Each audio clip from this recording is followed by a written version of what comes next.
Share बाजार में जोरदार खरीदारी का माहौल रहा है।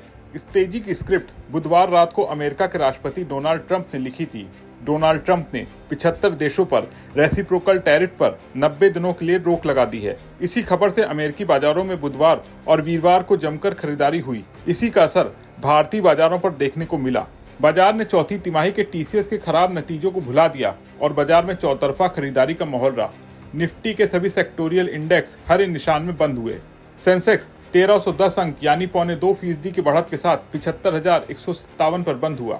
वहीं निफ्टी 429 अंक यानी 2% की तेजी के साथ 22,828 पर क्लोज हुआ।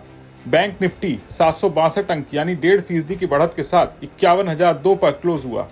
ये आंकड़े साबित करते हैं कि शुक्रवार को बाजार में बुल्स का बोलबाला हुआ।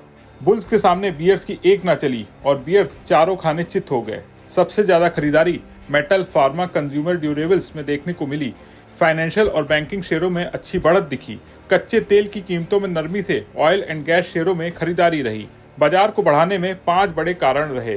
डोनाल्ड ट्रंप ने 90 दिनों के टैरिफ पर रोक लगाई। अमेरिकी राष्ट्रपति डोनाल्ड ट्रंप ने भारत पर लगाए गए 26% टैरिफ को 90 दिनों के लिए रोक दिया है।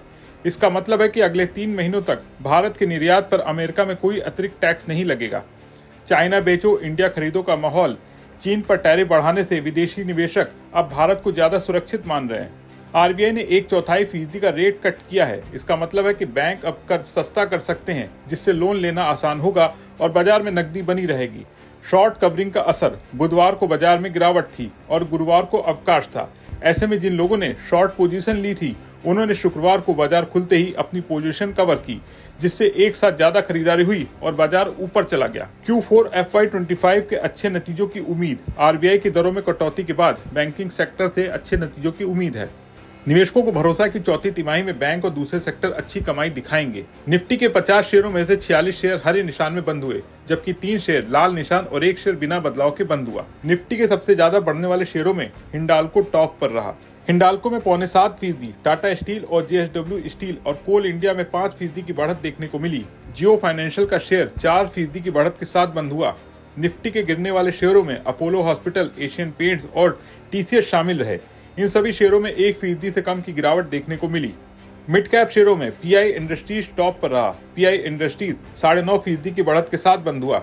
डिक्सन टेक्नोलॉजी और SRF 7.5% की बढ़त के साथ बंद हुए। सोना BLW, भारतीय हेक्साकॉम, HDFC, AMC और अपोलो टायर्स में 5% तक की तेजी रही।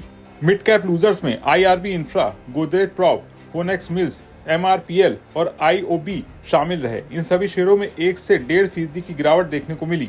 BSE पर लिस्टेड 473 शेयरों में सर्किट लगा और इनमें से 331 शेयरों ने अपर सर्किट और 142 शेयरों ने लोअर सर्किट छुआ।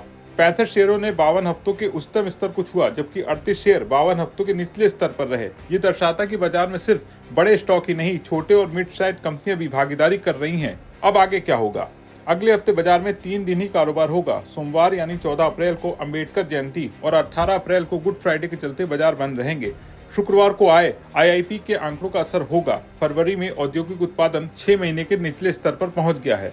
फरवरी में औद्योगिक उत्पादन की दर 2.9% की रही, जो कि पिछले साल मार्च में 5.6% थी। आज बाजार की क्लोजिंग दिन के उच्चतम स्तर पर हुई। 23,000 के ऊपर जाने पर बाजार में तेजी बनती दिखेगी। 22,750 पर सपोर्ट है। इस सपोर्ट के टूटने पर कमजोरी बढ़ सकती है।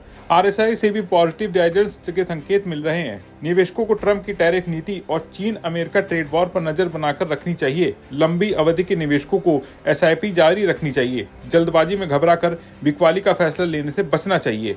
बाजार में जिस तरह से बम्पर तेजी आई है, इसके बारे में आपका क्या सोचना है? अपने विचार कमेंट बॉक्स में जरूर लिखें। अगर आपको वीडियो पसंद आया हो तो इसे लाइक और शेयर जरूर करें और बने रहें बिस्तक के साथ।